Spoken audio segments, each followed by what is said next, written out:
அஸ்வத்தாமனின் பிறப்பு என்பது மகாபாரதத்தில் ஒரு விசித்திரமான மர்மம். அவர் துரோணாச்சாரியரின் மகனாக வந்தார். ஆனால் அவரது பிறப்பு ஒரு சாதாரண பிறப்பு அல்ல. அவரது தாயின் கற்பத்தில் அவர் இருந்தபோது அவருடைய தலைமேல் ஒரு தெய்வீகமான மணிக்கல் உருவானது. அந்த மணிக்கல் காரணமாக அவர் ஒருபோதும் பசிக்காமல் இருந்தார். அவருடைய உடல் எப்போதும் சூரியனின் ஒளி போல காந்தமாக இருந்தது. அஸ்வத்தாமன் என்ற பெயர் அவருக்கு கிடைத்தது காரணம் அவர் பிறக்கும் போது அசுவம் போல, அதாவது குதிரை போல கர்ஜித்து அழுதார். அந்த ஒலி முழு ஆசிரமத்தையும் குலுக்கியது. தந்தையான துரோணர் உலகின் மிகப்பெரிய ஆயுத வித்தைக்காரர். அவர் அர்ஜுனருக்கு குருவாக இருந்தவர். அஸ்வத்தாமனுக்கு அவர் அளித்த பயிற்சி அசாதாரணமானது. ஆனால் துரோணரின் கனவு அவருடைய மகன் உலகின் மிகப்பெரிய வீரனாக வேண்டும் என்பதே. அஸ்வத்தாமனும் அதை உணர்ந்து சிறுவயதிலிருந்தே கடினமாக பயிற்சி பெற்றார். ஆனால் அவரது மனம் எப்போதும் பாசத்தாலும் கோபத்தாலும் நிறைந்திருந்தது. அஸ்வத்தாமன் மற்றும் அர்ஜுனன் இருவரும் ஒரே குருகுலத்தில் படித்தனர். ஆனால் அந்த நட்பு எப்போதும் ஒரு போட்டியால் நிரம்பியது. யார் சிறந்த வில்லாளி, யார் சிறந்த போர்வீரன் என்ற கேள்வி எப்போதும் அவர்களுக்குள் நிலைத்தது. அந்த போட்டி பின்னர் ஒரு விதியை உருவாக்கியது. அது குருக்ஷேத்திர யுத்தத்தின் அடிப்படையாய் மாறியது. மனிதர்களின் வாழ்க்கையில் சிலர் பிறக்கும் போதே விதி அவர்களை வித்தியாசமாக உருவாக்குகிறது. சிலர் உலகின் வரலாற்றை மாற்றுவார்கள், சிலர் சாபம் சுமந்து எந்நாளும் அலைந்து திரிவார்கள். அப்படிப்பட்ட ஒரு விதியின் குழந்தைதான் அஸ்வத்தாமன். மகாபாரதத்தின் மிகப்பெரிய போரின் பின்னணியில் அவரது வாழ்க்கை எரியும் தீ போலவும் எரியும் கர்மம் போலவும் இருந்தது. அஸ்வத்தாமன் பிறந்தது ஒரு சாதாரண நாளல்ல. துரோணர் என்ற புகழ்பெற்ற குருவின் இல்லத்தில் அந்த நாளில் வானத்தில் ஒரு விசித்திரமான ஒளி பரவியது. அவரது தாயின் கற்பத்தில் இருந்து வெளிவந்த குழந்தை தலையில் பிரகாசமான மணிக்கல் ஒன்று கொண்டு பிறந்தான். அது யாருக்கு முன்பு காணாத ஒன்று.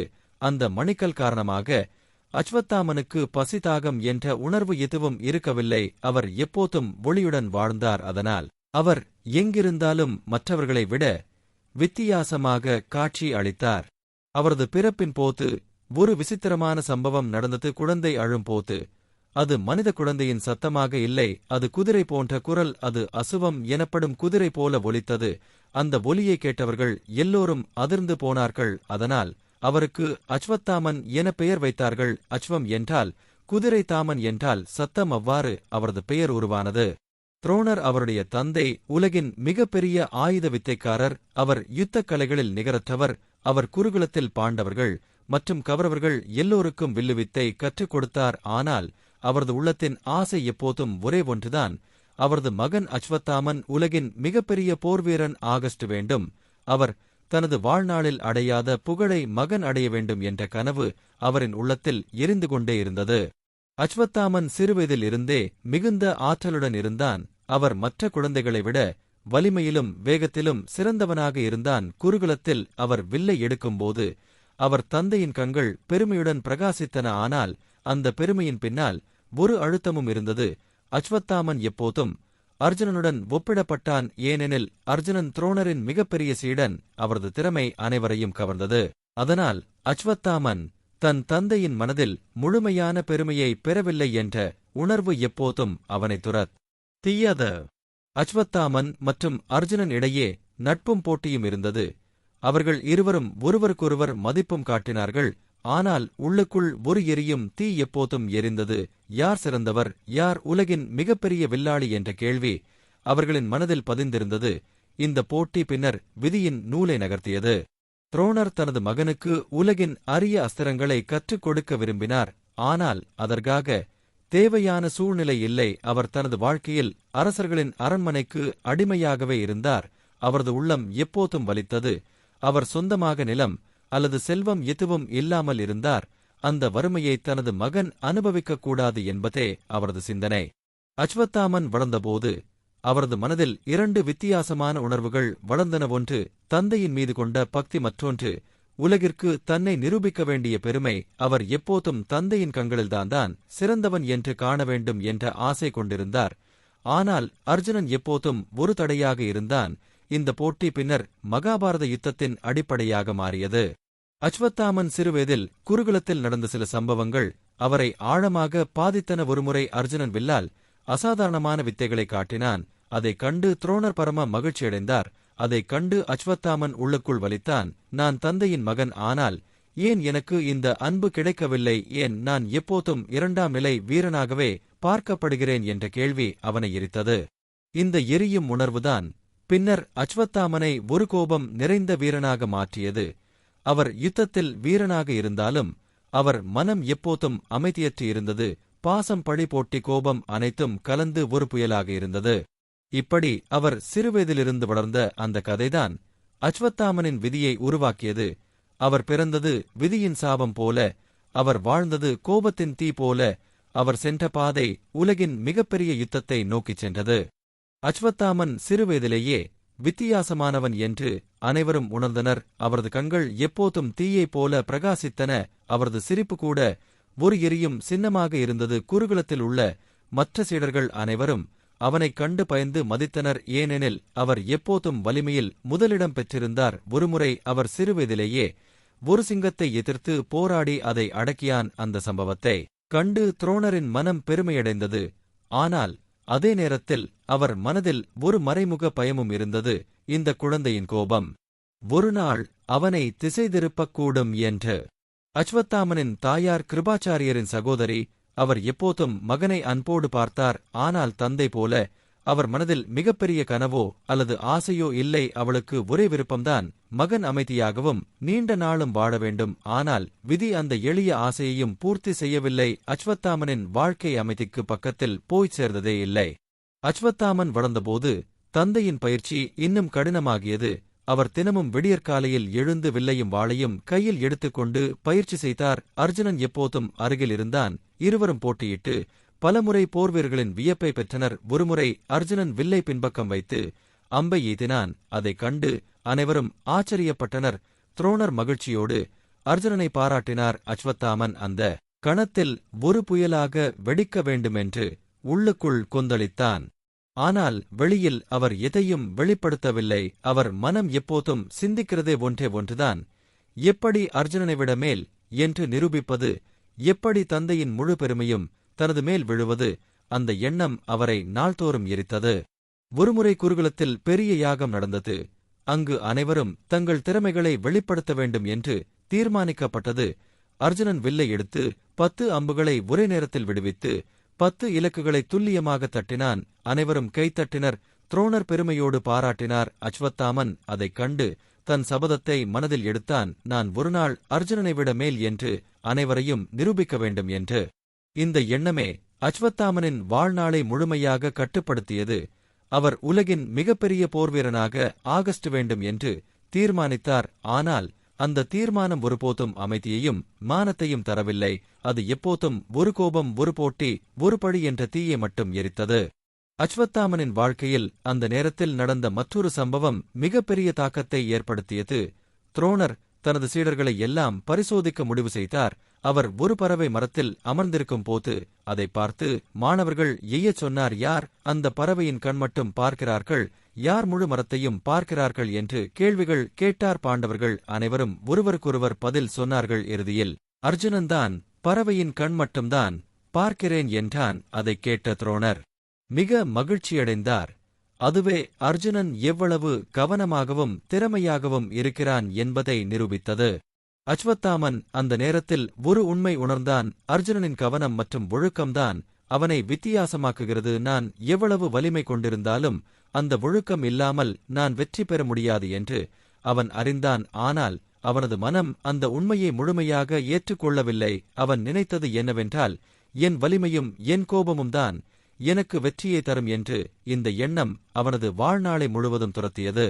அச்வத்தாமனின் சிறுவயதில்தான் அவரது விதியின் விதைகள் விதைக்கப்பட்டன. அவர் எப்போதும் அர்ஜுனனுடன் ஒப்பிடப்பட்டார். அவர் எப்போதும் தந்தையின் பாராட்டுகளை எதிர்பார்த்தார். ஆனால் அந்த பாராட்டு அதிகம் கிடைக்கவில்லை. இதனால் அவர் மனதில் ஒரு ஆழமான காயம் உருவானது. அந்த காயம் ஒருநாள் குருக்ஷேத்திர யுத்தத்தில் பெரும் தீயாக மாறப்போகிறது என்பதை அப்போது யாரும் அறிந்திருக்கவில்லை. அச்வத்தாமன் வளர்ந்து கொண்டிருந்த போது அவரது உடலின் வலிமை எப்போதும் மற்ற குழந்தைகளை விட அதிகமாக இருந்தது.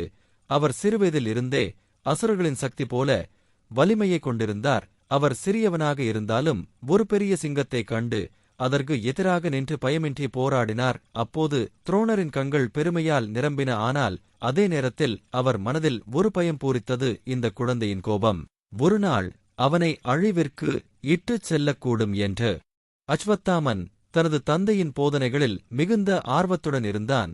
அவனது சிந்தனை எப்போதும் ஆயுதங்கள், அஸ்திரங்கள், வில்லுகள், வாள்கள் குறித்து மட்டுமே இருந்தது. உலகம் முழுவதுமுள்ள யுத்தக் கலைகளை கற்றுக்கொள்ள வேண்டும் என்ற பேராசை அவனுக்குள் வளர்ந்தது. அவன் எப்போதும் தந்தையை வற்புறுத்துவான், எனக்கு அஸ்திர வித்தியை கற்றுக்கொடு, எனக்கு தெய்வீகமான அஸ்திரங்களை பயன்படுத்தும் ரகசியம் சொல்லுங்கள் என்று. ஆனால் துரோணர் அவனுக்கு எல்லாவற்றையும் உடனே கற்றுக் கொடுக்கவில்லை. ஏனெனில் அவன் இன்னும் சிறுவன், அவனது மனம் முழுமையாக அமைதியை அடையவில்லை என்று அவர் அறிந்திருந்தார். அச்வத்தாமன் சிறுவயதில் இருந்தே தனது உடல் சக்தியையும் தன்னுடைய இயல்பான திறமையையும் கண்டு பெருமை அடைந்தான். அவன் எப்போதும் நினைத்தது, நான் துரோணரின் மகன், நான் உலகின் மிகப்பெரிய குருவின் வாரிசு, எனவே எனக்கு யாரும் சமம் இல்லை என்ற அகந்தை மெதுவாக அவனது உள்ளத்தில் வேரூன்றியது. அவனது சிறுவயதில் ஒரு சம்பவம் நடந்தது. அது அவன் மனதில் ஆழமான காயமாக பதிந்தது. ஒருநாள் குருகுலத்தில் பாண்டவர்கள், கௌரவர்கள் அனைவரும் சேர்ந்து வில்லு போட்டி நடத்தினர். அங்கு அர்ஜுனன் வில்லை எடுத்து அதிசயமாக அம்புகளை விடுவித்தான். அனைவரும் ஆச்சரியப்பட்டு பாராட்டினார்கள்.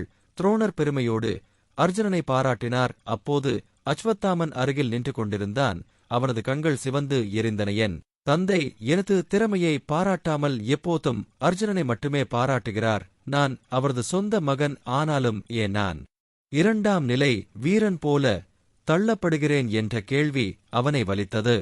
அந்த வலி அவனை இன்னும் தீவிரமாக பயிற்சி செய்யத் தூண்டியது. தினமும் அவர் தனியாக காட்டுக்குள் சென்று மரங்களை இலக்காக வைத்து வில்லை எய்துவார், பெரிய கற்களை தூக்கி எறிந்து தனது வலிமையை அதிகரிப்பார், வாளை எடுத்துக்கொண்டு காற்றை அறுக்கும் வரை பயிற்சி செய்வார். அவர் உள்ளத்தில் ஒரே ஒரு சபதம் எப்போதும் எரிந்தது, நான் ஒருநாள் அர்ஜுனனை விட மேல் என்று நிரூபிக்க வேண்டும் என்று.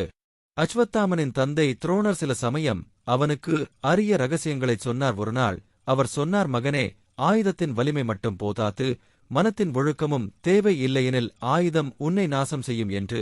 ஆனால் அச்வத்தாமன் அதை முழுமையாக ஏற்கவில்லை. அவர் நினைத்தார், என் வலிமை, என் கோபம், என் வீரத்தன்மை எனக்கு போதும் என்று. இந்த எண்ணமே பின்னர் அவனை சாபத்திற்குள் இட்டுச் செல்லும் என்று விதி முடிவெடுத்திருந்தது. அச்வத்தாமன் வளர்ந்து கொண்டிருந்தபோது பாண்டவர்களுடனும் கௌரவர்களுடனும் பழகினான். ஆனால் அந்த உறவு எப்போதும் போட்டியால் நிரம்பியது. பாண்டவர்கள் அனைவரும் ஒழுக்கம் கொண்டவர்கள், கௌரவர்கள் அகந்தை கொண்டவர்கள். அச்வத்தாமன் இவ்விருவருக்கும் நடுவில் இருந்தான். ஆனால் அவனது உள்ளம் கௌரவர்களிடம் சாய்ந்தது. ஏனெனில் அவர்களுடன் இருந்தால்தான் தன்னை பெருமைப்படுத்திக் கொள்ள முடியும் என்று அவன் எண்ணினான். அச்வத்தாமன் சிறுவயதில் காட்டிய அதிசயமான திறமை ஒன்று அனைவரையும் ஆச்சரியத்தில் ஆழ்த்தியது. ஒருமுறை அவர் தந்தையின் வாளை எடுத்துக்கொண்டு ஒரு பெரிய பாறையை ஒரே அடியில் நொறுக்கியார். அந்த சம்பவம் அங்கு இருந்த மாணவர்களை அச்சத்தில் ஆழ்த்தியது. ஆனால் துரோணரின் கண்களில் மகிழ்ச்சியோடு சேர்ந்து ஒரு பயமும் இருந்தது. என் மகன் மிகுந்த வலிமையுடையவன், ஆனால் அவன் கோபத்தை அடக்காமல் இருந்தால் ஒருநாள் அவன் தன்னையே அழித்து விடுவான் என்று. அவனது சிறுவயதின் ஒவ்வொரு சம்பவமும் அவனை இன்னும் வித்தியாசமாக உருவாக்கியது. அவன் உலகின் மிகப்பெரிய போர்வீரனாக ஆகஸ்ட் வேண்டும் என்ற ஆசையில் எரிந்தான். ஆனால் அந்த ஆசையின் பின்னால் அவன் மனத்தில் ஒரு வெற்றிடமும் இருந்தது. அந்த வெற்றிடம்தான் பின்னர் அவனை சாபத்தின் பாதையில் இட்டுச் செல்லப் போகிறது. குருக்ஷேத்திர யுத்தத்தின் நிழல் ஹஸ்தினாபுரத்தின் மீது படரத் தொடங்கிய போது உலகமே ஒரு பெரும் புயலை எதிர்பார்த்து காத்திருந்தது. கௌரவர்களும் பாண்டவர்களும் இடையே உள்ள பகை இனி பேசிச் சீராக முடியாது என்ற நிலையை அடைந்திருந்தது. அந்த சமயத்தில் அச்வத்தாமன் தனது வாழ்க்கையின் மிகப்பெரிய முடிவை எடுக்க வேண்டிய நிலையில் இருந்தான். அச்வத்தாமன் தனது சிறுவயதிலிருந்தே பாண்டவர்களுடன் போட்டியிட்டு வந்தான். குறிப்பாக அர்ஜுனனுடன் இருந்த போட்டி அவன் மனதில் ஒரு நெருப்பை ஏற்படுத்தியது. யுத்தம் நெருங்கிய போது அந்த நெருப்பு இன்னும் அதிகமாக எரிந்தது. அவன் நினைத்தது என்னவென்றால், இந்த யுத்தம்தான் எனக்கு ஒரு சந்தர்ப்பம், இதுதான் உலகின் முன் நான் அர்ஜுனனை விட மேல் என்று நிரூபிக்கக்கூடிய தருணம், இதுதான் என் தந்தைக்கு நான் அவரின் உண்மையான வாரிசு என்று காட்டக்கூடிய தருணம் என்று. கௌரவர்கள் பாண்டவர்களை சதி செய்து களையெடுத்துக் கொண்டபோது அச்வத்தாமன் எப்போதும் அவர்களுடன் நின்றான். துரியோதனன் அவனை மிகுந்த நம்பிக்கையுடன் பார்த்தான். ஏனெனில் அவன் நினைத்தான், அச்வத்தாமன் எனக்கு சகோதரன் போல, அவர் எப்போதும் என் பக்கமே இருப்பார் என்று. அச்வத்தாமனும் துரியோதனனுக்கு மிகுந்த பாசத்துடன் இருந்தான். அது ஒரு நண்பனின் பாசம் அல்ல, அது ஒரு விதியான பாசம். அவன் நினைத்தான், துரியோதனன் வெற்றி பெற்றால் நானும் வெற்றி பெறுவேன், என் தந்தையும் பெருமை அடைவார் என்று. அந்த நேரத்தில் துரோணரின் மனம் மிகவும் குழப்பத்தில் இருந்தது. அவர் பாண்டவர்களுக்கும் குருவாக இருந்தவர், கௌரவர்களுக்கும் குருவாக இருந்தவர். அவர் யாருடைய பக்கம் நின்றாலும் அது ஒரு பாவம் போலவே இருக்கும். ஆனால் அஸ்வத்தாமன் எப்போதும் தந்தையை வற்புறுத்தினான், நாமும் கௌரவர்களின் பக்கம் இருக்க வேண்டும், பாண்டவர்கள் எப்போதும் நமக்கு போட்டி, அவர்கள் வென்றால் நம் பெயர் அழிந்துவிடும் என்று. இந்த வற்புறுத்தலும் தந்தையின் உள்ளத்தில் குழப்பத்தை ஏற்படுத்தியது. யுத்தம் ஆரம்பிக்கும் முன்பு இரு பக்கமும் ஆயுதங்களை தயாரித்துக் கொண்டு இருந்தனர். இராணுவங்கள் ஒன்றன் பின் ஒன்றாக சேர்ந்தன. யானைகள், ரதங்கள், குதிரைகள், படைவீரர்கள் அனைவரும் யுத்தக் களத்தில் காத்திருந்தனர். அப்போது அஸ்வத்தாமன் தனது உள்ளத்தில் ஒரு பெரும் உணர்வை அடைந்தான். இப்போதுதான் என் வாழ்நாள் கனவு நிறைவேறப் போகிறது.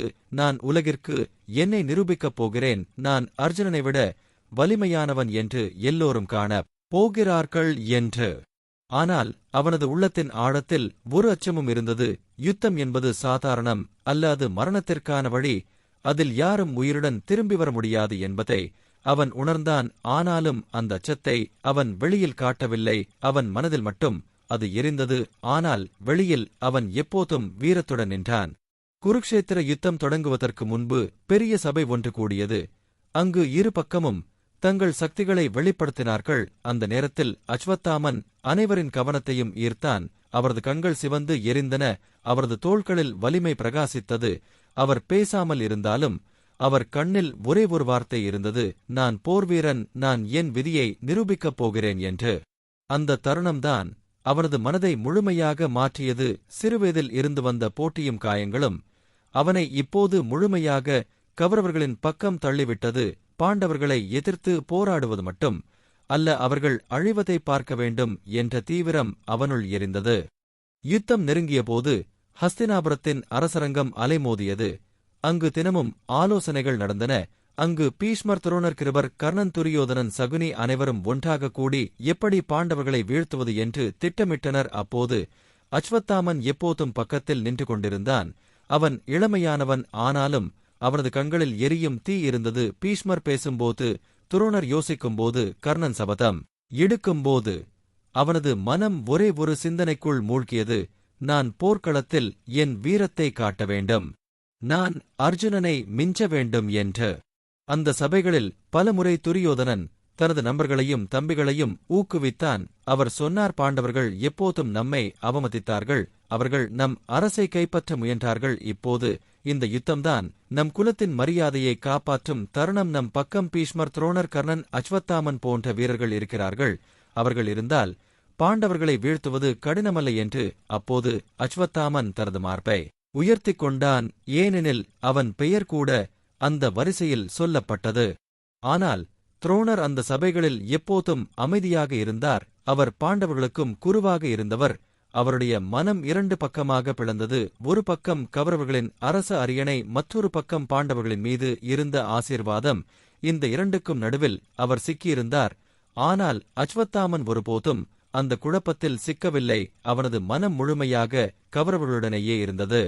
அந்த நேரத்தில் பீஷ்மர் ஒரு பெரிய அறிவிப்பு செய்தார். யுத்தத்தில் நான் கௌரவர்களின் படையை வழிநடத்தப் போகிறேன். ஆனால் நான் ஒருபோதும் சிகந்தியை எதிர்த்து போராட மாட்டேன், ஏனெனில் அவர் பெண் போல பிறந்தவர்.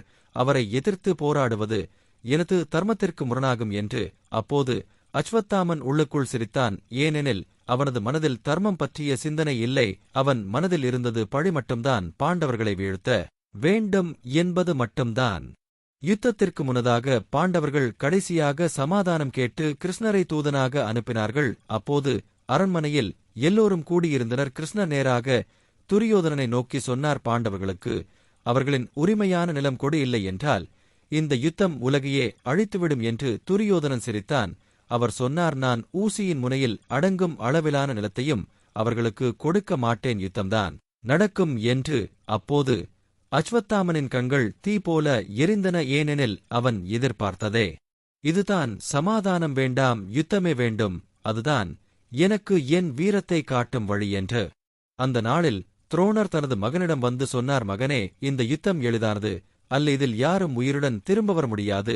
நீ இளமையானவன், இன்னும் வாழ்நாள் முழுவதும் உன்னிடம் இருக்கிறது என்று. ஆனால் அஸ்வத்தாமன் கேட்டதே இல்லை. அவர் சொன்னார், அப்பா, நீங்கள் உலகின் மிகப்பெரிய குரு, உங்கள் மகன் நான் யுத்தத்தில் பின்வாங்க மாட்டேன். நான் இறக்க வேண்டியிருந்தாலும் என் பெயரை உலகம் நினைவில் வைத்துக் கொள்ளும் என்று. யுத்தம் தொடங்குவதற்கான தயாரிப்புகள் வேகமாக நடந்து கொண்டிருந்தன. ஆயுதங்கள் அனைத்தும் விழிர்த்துக் கொண்டிருந்தன. யானைகள் குரல் எழுப்பின. குதிரைகள் காற்றைப் போல பாய்ந்து கொண்டிருந்தன. ரதங்கள் ஆயிரக்கணக்கில் தயாரானது. அப்போது அஸ்வத்தாமன் தனது ரதத்தில் ஏறி வில்லை கையில் பிடித்தபோது அவரது உள்ளத்தில் ஒரு விசித்திரமான உணர்வு வந்தது. இதுதான் என் வாழ்க்கையின் தொடக்கம். நான் உலகிற்கு என்னை நிரூபிக்கப் போகிறேன் என்று. ஆனால் விதி அவனுக்காக வேறு ஒன்றை எழுதி வைத்திருந்தது.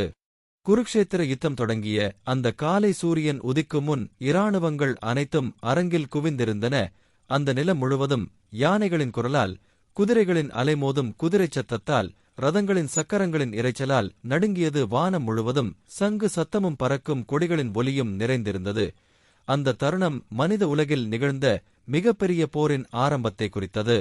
அந்த நேரத்தில் பீஷ்மர் கௌரவர்களின் படையை வழிநடத்திய போது பாண்டவர்கள் தங்கள் படையை யுதிஷ்டிரரின் கட்டுப்பாட்டில் நிறுத்தினர். பாண்டவர்களின் தரப்பில் அர்ஜுனன் கிருஷ்ணனின் சாரதியாக பிரகாசித்தார். அதே நேரத்தில் கௌரவர்களின் தரப்பில் துரியோதனன் தனது நண்பர்களுடன் உயர்ந்து நின்றார்.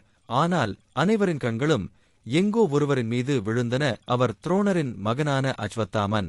அஸ்வத்தாமன் தனது ரதத்தில் நின்றபோது அவன் கண்கள் தீப்பொறி போல ஜொலித்தன. அவன் மார்பில் எரியும் சபதம் இருந்தது. அவன் கரம் வில்லை இறுக்கமாக பிடித்திருந்தது. அவனது நெஞ்சில் எரியும் உணர்வு ஒரே ஒன்று: நான் இன்று உலகம் அறியும் வீரனாக ஆகஸ்ட் வேண்டும் என்று. அந்த மனோபாவம் அவனை பிற வீரர்களை விட தனித்துவமாக்கியது. யுத்தம் தொடங்கிய போது பீஷ்மர் தனது சங்கு ஒலிக்கச் செய்தார். பாண்டவர்களின் பக்கம் கிருஷ்ணன் பாஞ்சஜன்யம் ஊதினார். அந்த ஒலி விண்ணையும் மண்ணையும் குலுக்கியது.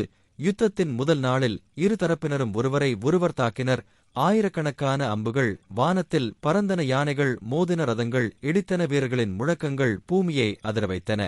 அந்த நேரத்தில் அஸ்வத்தாமன் தனது முதல் தாக்குதலை நிகழ்த்தினார். அவர் தனது வில்லில் அம்புகளை நிரப்பி பாண்டவர்களின் படை மீது மழை போல பொழிந்தார். அவருடைய அம்புகள் ஒரே நேரத்தில் 10க்கும் 20க்கும் மேல் பறந்து போய் பல வீரர்களை வீழ்த்தின. அவன் அம்பின் வேகம் பாம்பின் கடியினைப் போல இருந்தது. அவனை எதிர்க்க வந்த பல யோதர்கள் சில நிமிடங்களுக்குள் தரையில் விழுந்தனர். அஸ்வத்தாமனின் வீரத்தை பார்த்த துரியோதனன் சிரித்தான். அவர் சொன்னார், இதோ என் நண்பன், என் சகோதரன் இன்று தன் வீரத்தை உலகுக்கு காட்டுகிறான் என்று. ஆனால் பாண்டவர்களின் பக்கம் அர்ஜுனன் அமைதியாக இருந்தார். அவர் மனதில் ஒரு எண்ணம் மட்டும் இருந்தது: இந்த அஸ்வத்தாமன் ஒருநாள் எனக்கு பெரிய சவாலாக வரப்போகிறான் என்று. யுத்தத்தின் முதல் நாளிலேயே அஸ்வத்தாமன் தன்னை நிரூபித்தான். அவன் ஒரே தனி வீரனாக பல படைவீரர்களை வெட்டினான். அவன் அம்புகள் எதிரிகளின் கவசங்களை கிழித்தன. அவன் கையில் வில் ஒலிக்கும் ஒலி முழு போர்க்களத்தையும் அதிரவைத்தது. அவனது கண்களில் கருணை இல்லை. அவனது இதயத்தில் தயை இல்லை. அவனுக்குள் இருந்தது பழியும் வெற்றிக்கான பசியும் மட்டும். மாலை நேரத்தில் சூரியன் மறையும் போது யுத்தம் நிறுத்தப்பட்டது. அப்போது இரு தரப்பினரும் தங்கள் பக்கத்திற்கு திரும்பினர். அஸ்வத்தாமன் தனது ரதத்தில் அமர்ந்தபடி தந்தையை நோக்கி சொன்னான், அப்பா, இன்று நான் என் வீரத்தை நிரூபித்தேன். நாளை இன்னும் பெரிய சாதனை செய்வேன் என்று. துரோணர் தனது மகனை பார்த்தார். ஆனால் அவர் மனதில் அமைதியில்லாமல் இருந்தது. ஏனெனில் அவர் உணர்ந்தார், இந்த யுத்தம் ஒருநாள் அவருடைய மகனை இருள் நிறைந்த பாதைக்கு தள்ளும் என்று. குருக்ஷேத்திர யுத்தம் பல நாட்களாக தொடர்ந்தது. ஒவ்வொரு நாளும் இரு தரப்பினரும் தங்கள் வீரத்தை வெளிப்படுத்தினர். அப்போது அஸ்வத்தாமன் தனது அம்புகளால் போர்க்களத்தில் ஒரு புயலை ஏற்படுத்தினார். அவர் பீஷ்மர் தலைமையில் கௌரவர்களின் படையை பாதுகாத்தபோது பாண்டவர்களின் வீரர்கள் பலமுறை அவரது எதிரியாக நின்றனர். ஒருநாள் பீமன் தனது கோதண்டத்தை உயர்த்தி கௌரவர்களின் படையில் பாய்ந்தார். அவர் 10 யானைகளை ஒரே அசைவில் தரையில் விழச் செய்தார். அந்த நேரத்தில் அஸ்வத்தாமன் தனது வில்லில் அம்புகளை நிறைத்து பீமனை நோக்கி மழை போல வீசினார். அந்த அம்புகள் பீமனின் கவசத்தில் மோதினாலும் பீமன் அசையவில்லை. அவர் சிரித்தபடி அஸ்வத்தாமனை நோக்கி பாய்ந்தார். ஆனால் அஸ்வத்தாமனின் வேகமும் திறமையும் வேறுபட்டது. அவர் பீமனை நேருக்கு நேர் சந்தித்தார். இருவரும் போர்க்களத்தின் நடுவில் பல நொடிகள் மோதிக்கொண்டனர்.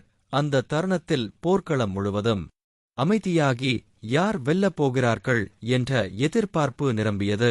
அஸ்வத்தாமனின் அம்புகள் பீமனின் உடலை பல இடங்களில் குத்தினாலும் பீமன் தனது கோலை சுழற்றி அஸ்வத்தாமனின் ரதத்தை சிதைத்தார். அஸ்வத்தாமன் தரையில் குதித்து மீண்டும் எழுந்தார். அவர் பீமனின் கண்களில் நேராக பார்த்தார். அவரது பார்வையில் பழி இருந்தது.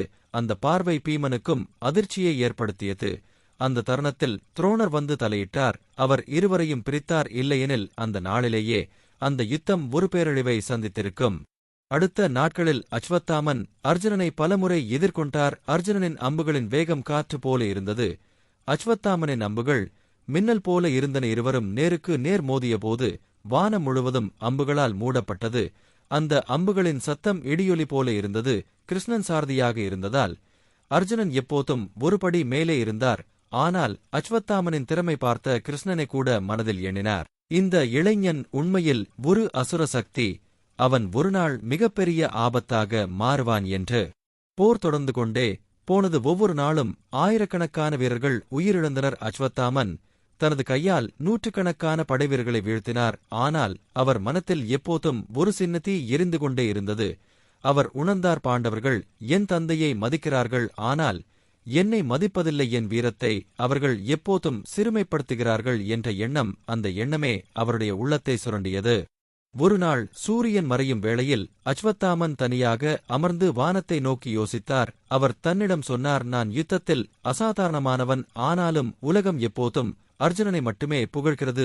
என் தந்தையை கூட பாண்டவர்கள் தங்கள் பக்கம் என்று மதிக்கிறார்கள், ஆனால் என்னை யாரும் மதிப்பதில்லை. நான் ஒருநாள் அவர்களுக்கு காட்ட வேண்டும் நான் யார் என்று. அந்த சபதம் அவரது உள்ளத்தில் தீப்பொறியாக எரிந்தது. அந்த சபதமே அஸ்வத்தாமனை பின்னர் இருள் நிறைந்த பாதைக்கு இட்டுச் சென்றது. குருக்ஷேத்திர போரின் ஆரம்பத்தில் பீஷ்மர் கௌரவர்களின் தளபதியாக இருந்து போர்க்களத்தை நடத்தினார். பீஷ்மரின் வீரத்தை பார்த்து பாண்டவர்கள் மட்டுமல்ல, உலகமே நடுங்கியது. பீஷ்மரின் அம்புகள் வானத்தில் பறக்கும் போது ஆயிரக்கணக்கான வீரர்கள் தரையில் விழுந்தனர். ஆனால் பீஷ்மருக்கு மனதில் ஒரு சுமை இருந்தது. பாண்டவர்கள் தன் பக்கத்தில் இல்லாமல் எதிர்ப்புறத்தில் இருப்பது அவருக்கு வேதனையாக இருந்தது. அந்த யுத்தத்தின் 10ஆம் நாளில் அர்ஜுனன் சிகந்தரனை முன்பாக வைத்துக் கொண்டு பீஷ்மரை எதிர்கொண்டான். சிகந்தன் முன் வந்ததால் பீஷ்மர் அம்புகளை விட மறுத்தார். அந்த தருணத்தில் அர்ஜுனன் இடைவிடாமல் அம்புகளை விட்டார். பீஷ்மரின் உடல் முழுவதும் அம்புகளால் நிறைந்தது. அவரது உடல் நிலத்தில் விழுந்து அம்புகளின் மேல் தாங்கிக் கொண்டது. அதுவே பீஷ்மர் படுக்கை என்று அழைக்கப்பட்டது. பீஷ்மரின் வீழ்ச்சி யுத்தத்தில் கௌரவர்களுக்கு மிகப்பெரிய அதிர்ச்சியாக இருந்தது. துரியோதனன் கூட மனதில் நடுங்கினான். ஆனால் அஸ்வத்தாமனின் மனதில் அது ஒரு புயலாக எழுந்தது. அவர் குருக்ஷேத்திரத்தின் நடுவே நின்று பீஷ்மரின் நிலையை பார்த்து தன்னுள் கத்தினார், என் முன்னிலையில் எப்படி சாத்தியமாகிறது? இது உலகம் பீஷ்மரை அம்புகளால் சாய்த்ததை பார்க்கிறது. நான் உயிரோடு இருக்கும்போது இது நடக்கிறதா? எனக்கு வீரமில்லையா? எனக்கு கோபமில்லையா? எனக்கு சபதமில்லையா என்று. அஸ்வத்தாமன் அந்த நாளில் அர்ஜுனனின் மீது மிகப்பெரிய வெறியை எடுத்தார். அவர் மனதில் உறுதியானார், ஒருநாள் அர்ஜுனனை நான் சாய்த்தே ஆகஸ்ட் வேண்டும் என்று. ஆனால் அவரது தந்தை துரோணர் வந்து சொன்னார், அஸ்வத்தாமா, குருவின் வார்த்தையை கேள். பீஷ்மர் தனது விருப்பப்படிதான் அந்த தருணத்தில் படுக்கைக்கு சென்றார். அவர் விரும்பினால் யுத்தத்தை முழுவதும் அழித்துவிட முடியும். ஆனால் அவர் தர்மத்திற்காக அப்படி செய்யவில்லை என்று தந்தை சொன்னார். ஆனால் அஸ்வத்தாமனின் மனம் அமைதியடையவில்லை. அவர் சொன்னார், எத்தனை தர்மம், எத்தனை நீதி! யுத்தம் நடப்பது வெற்றிக்காகத்தான். அர்ஜுனன் புகழை பெறுகிறான்.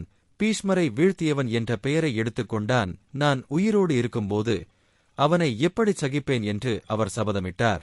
பீஷ்மரின் வீழ்ச்சி அஸ்வத்தாமனுக்கு ஒரு பாடமாக இருந்தது. யுத்தத்தில் அன்பு, பாசம், குடும்பம் எதுவும் பார்க்கக்கூடாது. வெற்றி பெற வேண்டும் என்ற ஒரே குறிக்கோள் வேண்டும் என்பதை அவர் மனதில் பதித்துக் கொண்டார். அந்த நாளிலிருந்து அவரது கண்களில் அர்ஜுனனின் உருவம் எப்போதும் இருந்தது. அவரது அம்புகள் எப்போதும் பழிவாங்கும் எண்ணத்தால் எரிந்து கொண்டிருந்தன. பீஷ்மர் படுக்கைக்கு சென்ற பிறகு கௌரவர்களின் படைக்கு தளபதியாக தேர்ந்தெடுக்கப்பட்டவர் துரோணர் ஆவார். தந்தை தளபதி ஆனார் என்பதால் அஸ்வத்தாமனின் மனதில் பெருமையும் மகிழ்ச்சியும் இருந்தது. அதே சமயம் அவருக்குள் ஒரு தீப்பொறி போல பழியும் இருந்தது. பீஷ்மரின் வீழ்ச்சி காரணமாக பாண்டவர்களை சாய்க்க வேண்டும் என்ற தீவிரமான சபதம் அவருக்குள் வேரூன்றியிருந்தது. துரோணர் தளபதி ஆன முதல் நாளிலேயே கௌரவர்களின் படை ஒரு புயல் போல் எழுந்தது. யுத்தம் ஆரம்பித்தது.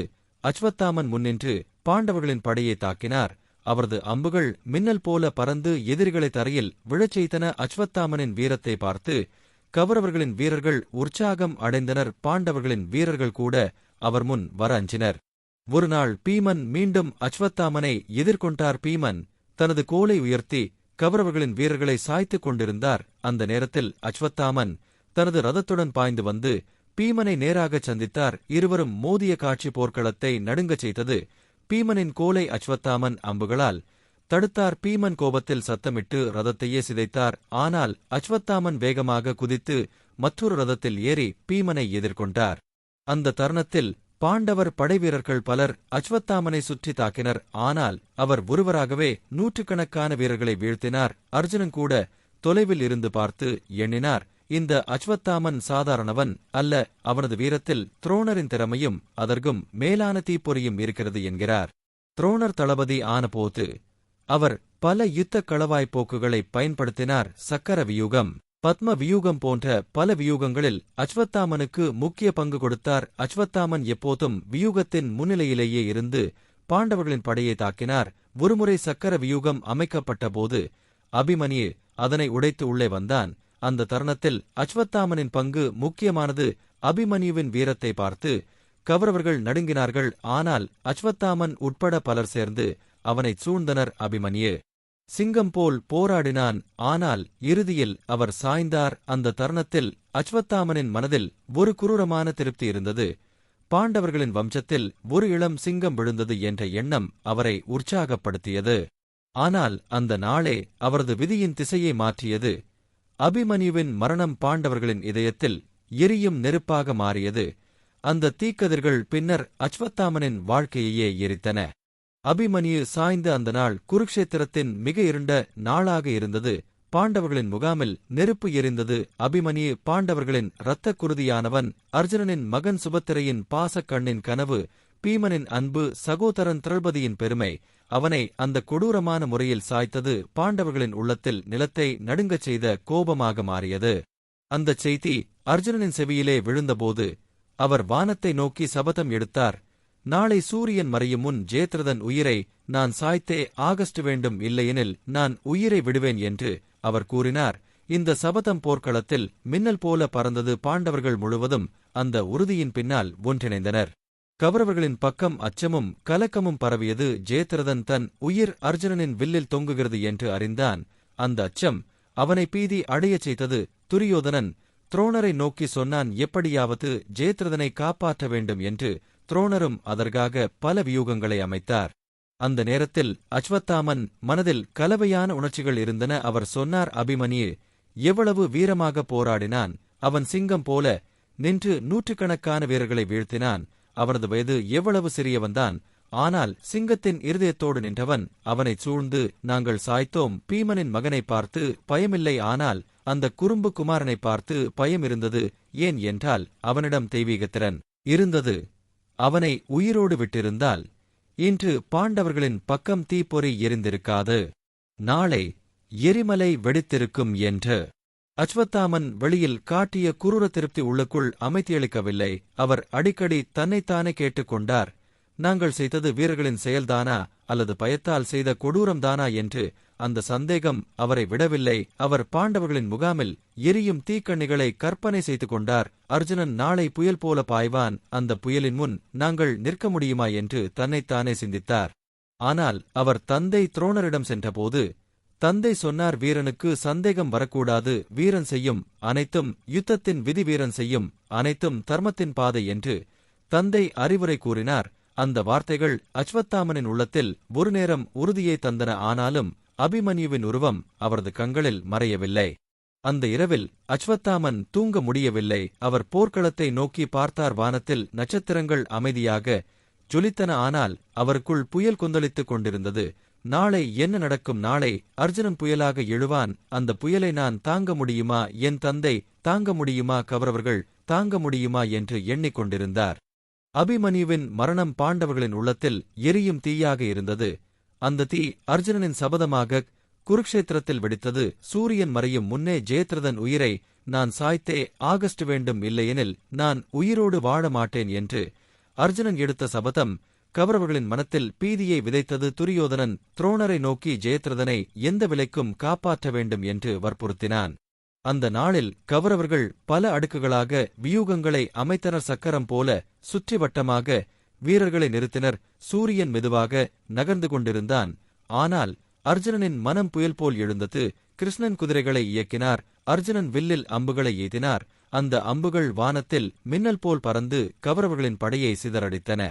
அஸ்வத்தாமன் முன்னிலையில் நின்று அர்ஜுனனை எதிர்கொண்டார். அவர் அம்புகளை மழை போல் பொழிந்தார். அர்ஜுனனின் அம்புகள் தன்னை குத்தும்போது கூட அவர் பின்னடையவில்லை. தந்தை துரோணரின் அருகில் நின்று தளபதியை பாதுகாக்க முயன்றார். அந்த தருணத்தில் பாண்டவர் பக்கம் வீரர்கள் புயல் போல் தாக்கினர். பீமன் சத்தமிட்டார். நகுலன் சகதேவன் துரத்தினர். யுதிஷ்டிரன் தன் வீரர்களை ஊக்குவித்தார்.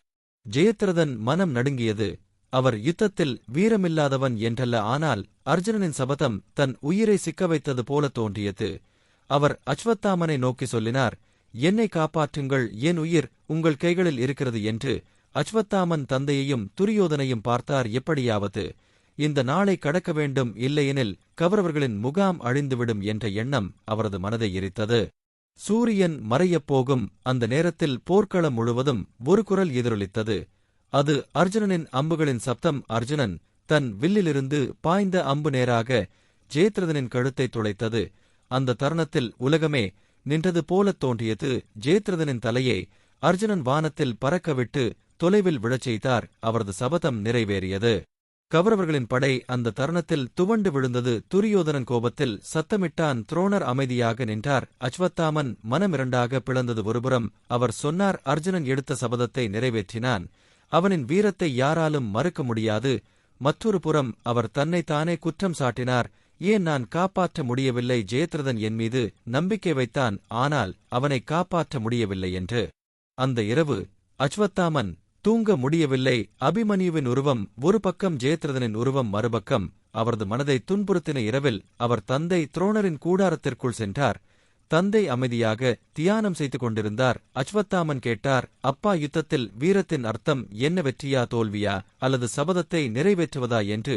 துரோணர் கூறினார், வீரன் சத்தியத்திற்காக வாழ்கிறான். யுத்தத்தில் தோல்வியும் வெற்றியும் ஒன்றல்ல. வீரன் தன் கடமையைச் செய்தால் அதுவே தர்மம் என்று. அந்த வார்த்தைகள் அஸ்வத்தாமனின் உள்ளத்தில் நெருப்பை ஏற்றின. அதே நேரத்தில் அவரது மனம் சுமையை எடுக்க முடியாமல் துவண்டு விழுந்தது. அபிமன்யுவின் மரணத்திற்குப் பின் ஜெயத்ரதன் உயிரிழந்தது கௌரவர்களின் படையில் பெரிய அதிர்ச்சியை ஏற்படுத்தியது. ஆனால் அதைவிட மோசமான நாள் விரைவில் வந்தது. அது துரோணரின் வீழ்ச்சி நடந்த நாள். அந்த நாளில் பாண்டவர்கள் யுத்தத்தில் வெற்றி பெற வேண்டும் என்ற தீவிர முயற்சியில் இருந்தனர். துரோணரின் வீரத்தால் கௌரவர்களின் படை இன்னும் தாங்கிக் கொண்டிருந்தது. அதனால் துரோணரை வீழ்த்த வேண்டும் என்பதே பாண்டவர்களின் திட்டமாகியது. பீமன் தன் வலிமையால் யுத்தத்தில் பாய்ந்து கொண்டிருந்தான். ஆனால் துரோணர் அவரை அடக்கினார். அர்ஜுனன் முன் வந்தாலும் துரோணரின் அம்புகள் அவனை நிறுத்தின. யுதிஷ்டிரன் கூட அவரின் வில்லின் சக்தியால் பின்னடைந்தான். அந்த தருணத்தில் கிருஷ்ணன் பாண்டவர்களுக்கு ஒரு திட்டம் சொன்னார். துரோணரின் மனதை உடைக்க வேண்டும், அதற்காக ஒரு பொய்யை கூற வேண்டும் என்று. பீமன் தனது வாளால் அஸ்வத்தாமன் எனப்படும் ஒரு யானையை வதம் செய்தான். அந்த யானை தரையில் விழுந்தது. உடனே யுதிஷ்டிரனை நோக்கி கிருஷ்ணன் செய்கை செய்தார். யுதிஷ்டிரன் தன் வாக்கால் எப்போதும் சத்தியமே சொல்வான் என்ற புகழ் பெற்றவன். அதனால் துரோணர் அவனை நம்புவார் என்றார். யுதிஷ்டிரன் மனம் கலங்கியது. ஆனால் தர்மத்தின் பெயரில் அவர் சொன்னார், அஸ்வத்தாமன் சாய்ந்தான் என்று. பிறகு மெதுவாக சேர்த்தார், அது யானை என்றாலும். யுத்தத்தின் சத்தத்தில் அந்த வார்த்தையை யாரும் கேட்கவில்லை. துரோணரின் உள்ளம் உடைந்தது. தன் மகன் சாய்ந்து விட்டான் என்று அவர் நம்பினார். அவர் தனது வில்லையும் அம்புகளையும் விட்டு மனம் தளர்ந்து அமர்ந்தார். அந்த தருணத்தில் திருஷ்டத்யும்னன் பாய்ந்து வந்து துரோணரின் தலையை வெட்டினான். தளபதி தரையில் விழுந்தார். அந்த காட்சியை பார்த்த அஸ்வத்தாமனின் உள்ளம் புயல் போல் வெடித்தது. அஸ்வத்தாமன் தனது ரதத்தில் பாய்ந்து வந்து தந்தையின் சிதைந்த உடலை கண்டு விழுந்தான். அவரது கண்களில் இரத்தக் கண்ணீர் வழிந்தது. நெஞ்சம் தீயாக எரிந்தது. அவர் சத்தமிட்டார், பாண்டவர்கள் எல்லோரும் வஞ்சகர்கள், தர்மத்தை சொல்லிக் கொண்டே பொய்யால் என் தந்தையை வீழ்த்தினார்கள் என்று. அந்த தருணத்தில் அவர் உள்ளத்தில் ஒரு சாபம் போல எழுந்தது. இந்த பழியை நான் தீர்க்காமல் இருக்க மாட்டேன். பாண்டவர்களின் வாழ்வை சிதைக்காமல் நான் அமைதி அடைய மாட்டேன் என்று. அஸ்வத்தாமனின் வில்லிலிருந்து அம்புகள் புயல் போல் பறந்தன. அவர் முன் வரும் ஒவ்வொருவரையும் சாய்த்தார். பாண்டவர் பக்கம் வீரர்கள் பலர் அவரது அம்புகளால் விழுந்தனர். பீமன் முன் வந்து அவரை எதிர்கொண்டான். இருவரும் மோதினர். பீமன் தனது கோலால் ரதத்தை சிதைத்தான். ஆனால் அஸ்வத்தாமன் வேகமாக அம்புகளை பாய்ச்சி பீமனையே பின்வாங்கச் செய்தார். அந்த கோபம் அவரது வீரத்தை 10 மடங்கு அதிகரித்தது. ஆனால் மனதில் ஒரு பிளவு இருந்தது. தந்தையின் மரணம் வஞ்சகத்தால் நிகழ்ந்தது என்ற வேதனை ஒரு பக்கம் இருந்தது. இன்னொரு பக்கம் தந்தையின் பாதையை பின்பற்ற வேண்டும் என்ற கடமை அவரை இழுத்தது. அந்த இரவு முகாமில் அவர் கண்ணை மூட முடியவில்லை. தந்தையின் சிரிப்பும் இறப்பும் கண்முன் நின்றது. அவர் சத்தியமாக சொன்னார், நான் பாண்டவர்களின் இரத்தத்தை தரையில் சிந்தவில்லையெனில் என் பெயரே அஸ்வத்தாமன் அல்ல என்று. தந்தையான துரோணர் வஞ்சகத்தால் வீழ்ந்தபின் கௌரவர்களின் படையில் தலைமைக்கான பெரும் வெற்றிடம் ஏற்பட்டது. அந்த தருணத்தில் அனைவரும் யாரை தளபதியாக தேர்ந்தெடுக்கலாம் என சிந்தித்தனர். துரியோதனன் கர்ணனை நோக்கி பார்த்தான். ஏனெனில் கர்ணன் யுத்தத்தில் மாபெரும் வீரன், அர்ஜுனனுக்கு சமமானவன். அவருடைய வலிமை, அவரது அம்புகளின் துல்லியம், அவரது வீரம் எல்லாம் கௌரவர்களின் மீதியுள்ள நம்பிக்கையை தாங்கக்கூடியவை. கர்ணன் முன்னே வந்தான். அவன் முகத்தில் பெருமையும் தீர்மானமும் எரிந்தது. அவன் சொன்னான், இன்று முதல் நான் உங்களின் தளபதி. நான் அர்ஜுனனை வீழ்த்தாமல் இந்த யுத்தம் முடிவதில்லை என்று. துரியோதனனின் உள்ளம் உற்சாகமடைந்தது. கர்ணன் தனது உயிரையே அர்ப்பணித்து இந்த யுத்தத்தில் போராடுவான் என்ற நம்பிக்கை அவருக்கு கிடைத்தது. அந்த தருணத்தில் அச்வத்தாமன் கர்ணனை பார்த்து ஒரு கலவையான உணர்ச்சியை அடைந்தான். ஒருபுறம் கர்ணனின் வீரத்தை அவர் மதித்தார். ஆனால் மறுபுறம் கர்ணன் தன் தந்தையை விட முன்னேற்றம் பெறுவதைக் கண்டு ஒரு பொறாமையும் ஏற்பட்டது. அவர் மனதில் நினைத்தார், என் தந்தை தளபதி இருந்தார், ஆனால் வஞ்சகத்தால் உயிரிழந்தார். இப்போது கர்ணன் தளபதி ஆனான். யுத்தம் வெற்றி பெற்றாலும் அதன் புகழ் கர்ணனுக்கே சென்றுவிடும் என்கிற எண்ணம் அவரை குத்தியது. அந்த இரவு அச்வத்தாமன் தன் மனதை ஆராய்ந்தான். நான் யுத்தத்தில் வீரராக திகழ்வது மட்டும் போதாது, என் தந்தைக்கு ஏற்பட்ட அவமானத்தை அழிக்க வேண்டும். கர்ணன் வெற்றி பெற்றாலும் தோற்றாலும் எனக்கு ஒரு நோக்கம் இருக்கிறது, பாண்டவர்களின் வாழ்க்கையை அழிக்க வேண்டும் என்று அவர் உள்ளத்தில் நெருப்பு மூண்டது.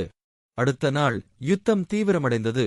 கர்ணன் அர்ஜுனனை எதிர்த்து பாய்ந்தான். இருவரும் புயலாக மோதினர். வானம் முழுவதும் அம்புகள் பரந்தன. சூரியனின் ஒளியே மறைந்தது போல் காட்சி தோன்றியது. அச்வத்தாமன் தன் ரதத்தில் நின்று அந்த யுத்தத்தை பார்த்தான். அவரது உள்ளம் அதிர்ந்தது. அவர் நினைத்தார், இவர்கள் இருவரும் மனிதர்கள் அல்ல, தெய்வங்கள் மோதுகின்றனர் என்று. ஆனால் உள்ளுக்குள் அவர் எரிந்தார். கர்ணன் வெற்றி பெற்றால் புகழ் கர்ணனுக்கே போகும், நான் எங்கே நிற்பேன் என்று. அந்த தருணத்தில் கிருஷ்ணன் அர்ஜுனனின் ரதத்தில் ரதசாரதியாக இருந்தார். கர்ணன் போராடினாலும் அவரது விதி ஏற்கனவே முடிவடைந்தது. அர்ஜுனனின் அம்புகள் பாய்ந்து கர்ணனின் ரதத்தை சிதைத்தன. கர்ணனின் சக்கரம் நிலத்தில் சிக்கிக் கொண்டது. கர்ணன் அதை எடுத்து திருத்த முயன்றான். ஆனால் அதே தருணத்தில் அர்ஜுனன் அம்பை பாய்த்தான். கர்ணனின் உயிர் பறந்தது. குருக்ஷேத்திரம் முழுவதும் மௌனமாகியது. கர்ணன் தரையில் விழுந்த காட்சியை பார்த்த அச்வத்தாமனின் உள்ளம் எரிந்தது. அவர் கர்ணனை விரும்பவில்லை என்றாலும் கௌரவர்களின் ஒரு பெரிய தளபதி வீழ்ந்து விட்டான். அதனால் யுத்தத்தின் நிலைமை மேலும் மோசமானது என அவர் அறிந்தார். அவரது மனதில் பழி எடுக்கும் தீ மேலும் எரிந்தது. அவர் நினைத்தார், பாண்டவர்கள் ஒவ்வொருவரையும் வீழ்த்தாமல் இந்த யுத்தம் முடியாது. இந்த இரத்தக் கடலை இன்னும் ஆழமாக்காமல் நான் அமைதி அடைய மாட்டேன் என்று. கர்ணன் தரையில் விழுந்த காட்சிக்குப் பின் கௌரவர்களின் படை முழுவதும் சிதறியது. யுத்தத்தில் மீதமிருந்த வீரர்களின் மனம் உடைந்தது. பாண்டவர்கள் வெற்றி பெறுவது உறுதி என அனைவரும் உணர்ந்தனர். துரியோதனன் தன் உள்ளத்தில் ஒரு புயலை எதிர்கொண்டான். தன் மீது நிற்கும் நம்பிக்கையின் கடைசி தளபதியும் வீழ்ந்துவிட்டான். இப்போது யுத்தத்தில் தனக்கு துணை நிற்பவர் யாருமில்லை என்று அவன் உணர்ந்தான். ஆனால் துரியோதனன் பின்வாங்கவில்லை. அவன் மனதில் இருந்த அகங்காரம் அவனை இன்னும் போராடச் செய்தது. பாண்டவர்களை நேரடியாகச் சந்திக்க வேண்டும் என்று அவன் தீர்மானித்தான். அவன் மல்ல யுத்தத்தில் பீமனை எதிர்கொள்ள முனைந்தான். யுத்தரங்கம் வெறிச்சோடியது. எல்லா கண்களும் பீமன் மற்றும் துரியோதனன் மீது விழுந்தன. இருவரும் மல்லர்கள் போல மோதினர். பூமி அதிர்ந்தது. பீமனின் கோபம் அவரது வலிமையை 10 மடங்கு அதிகரித்தது. துரியோதனன் சமமாக போராடினாலும் பீமன் தன் சபதத்தை நினைவுபடுத்திக் கொண்டான். துரோபதிக்கு ஏற்பட்ட அவமானத்தை பழிவாங்க வேண்டும் என்பதற்காக அவன் துரியோதனனின் தொடையை மோதினான். அந்த அடியில் துரியோதனன் தரையில் விழுந்தான். அவனது எலும்புகள் நொறுங்கின. அவனது வீரமும் உயிரும் மெதுவாகச் சிதைந்தன. அந்த காட்சியை பார்த்த அச்வத்தாமனின் உள்ளம் வெடித்தது. பீமன் சிரித்துக் கொண்டே துரியோதனனை இழிவுபடுத்தினான். துரியோதனன் வேதனையில் துடித்தான். அந்த தருணத்தில் அச்வத்தாமன் தன் வில்லை கொண்டு பாய விரும்பினான். ஆனால் விதி அவனை தடுத்து நிறுத்தியது. யுத்தத்தின் விதிமுறைகள் அந்த நேரத்தில் அவனை அடக்கின. அவன் சத்தமிட்டான், இந்த வஞ்சகர்கள் எல்லாரையும் அழிக்காமல் நான் அமைதி அடைய மாட்டேன். என் தந்தையையும் என் அரசனையும் வஞ்சகத்தால் வீழ்த்தினார்கள். இப்போது நான் பழிவாங்காமல் எப்படி நிற்க முடியும் என்று. இரவு வானம் இருளால் மூடப்பட்டது. கௌரவர்களின் படைவீர்கள் சிதைந்து ஓடியிருந்தனர். பாண்டவர்கள் தங்கள் வெற்றியின் நிழலில் ஓய்வெடுத்தனர். ஆனால் அச்வத்தாமனின் உள்ளத்தில் நெருப்பு எரிந்து கொண்டே இருந்தது. தந்தையின் மரணம், கர்ணனின் வீழ்ச்சி, துரியோதனனின் தோல்வி எல்லாம் சேர்ந்து அவரது நெஞ்சை நெரித்தது. அந்த கணத்தில் அவர் துரியோதனனை சந்திக்க வந்தார். தரையில் விழுந்து காயத்தால் துடிக்கும் துரியோதனன் அச்வத்தாமனை நோக்கி கண்ணீருடன் பார்த்தான். துரியோதனன் சொன்னான், அச்வத்தாமா, நீதான் எங்கள் குலத்தின் கடைசி தீபம். என் உயிர் அணைந்தாலும் கௌரவர்களின் பழியை நீ தீர்த்து வைக்க வேண்டும், பாண்டவர்களை அழிக்க வேண்டும் என்று அந்த வார்த்தைகள் அஸ்வத்தாமனின் உள்ளத்தில் விஷமாகப் பாய்ந்தது. அவர் சத்தியம் செய்தார், பாண்டவர்களின் இரத்தம் சிந்தாமல் நான் அமைதி அடைய மாட்டேன், இந்த இரவே நான் பழிவாங்கும் தீயை ஏற்றுவேன் என்று. அந்த இரவில் முகாமில் அமைதியாக உறங்கிக் கொண்டிருந்த பாண்டவர் பக்கம் வீரர்களை நோக்கி அஸ்வத்தாமன் தனது அம்புகளையும் வாளையும் எடுத்துக்கொண்டு புறப்பட்டார். அவரது கண்களில் தீ மின்னியது. அவரது நெஞ்சில் பழிவாங்கும் சபதம் எரிந்தது. உலகம் முழுவதும் அதிரவைக்கும் இரவு ஆரம்பமாகியது. துரியோதனனின் கடைசி சபதம் அஸ்வத்தாமனின் உள்ளத்தில் தீயாக எரிந்தது. பாண்டவர்களை அழிக்க வேண்டும் என்ற ஒரே எண்ணமே அவரை முழுமையாக ஆட்கொண்டது.